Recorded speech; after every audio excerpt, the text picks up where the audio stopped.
The birth rate is decreasing due to the war in Ukraine. Russia is facing a demographic crisis. In a maniacal desire to seize foreign countries, Vladimir Putin leads his country to historic population decline, and the economy is waiting for the migration outflow and aging of the workforce. The predictable demographic crisis in Russia is caused by a total reduction in male population. More than 66,000 of Russians died on the battlefield, at least 300,000 were conscripted, and more than 700,000 Russians fled from the mobilization abroad. If the Russian invasion in Ukraine continues in coming months, next year less than 1,200,000 people can be born in Russia, which is the lowest indicator in modern history. Mobilization is called gravelization.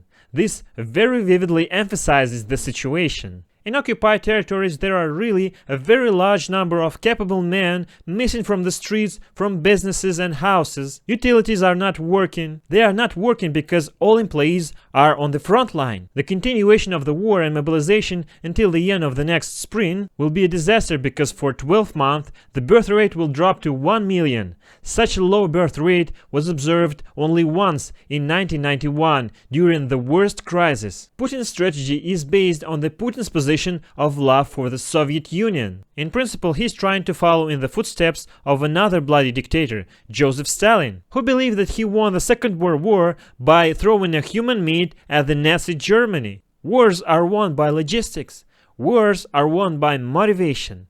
Wars are won by technology. There is none of this in Russia. Because of this, the Russian economy will be in stagnation and in worse processes long after the end of the war, even if it ends tomorrow. The big role in this also was played by the immigration. Among those who left, a significant number of Russians are the so-called intelligentsia. Wealthy people with good education, highly qualified employees who left to Georgia, Kazakhstan, Mongolia, or other countries of the world. Many nationalities are at risk of being on the verge of extinction. This is what the protests in Dagestan were connected with Yakutia, which was mainly attended by the women. They did not come out against the war, but against the deaths of their husbands and sons. However, even the total sending of the closest family members to the certain death did not make this protest national-wide, large-scale, and able to fix something.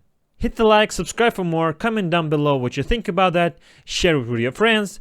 This was Alex Gray, and goodbye.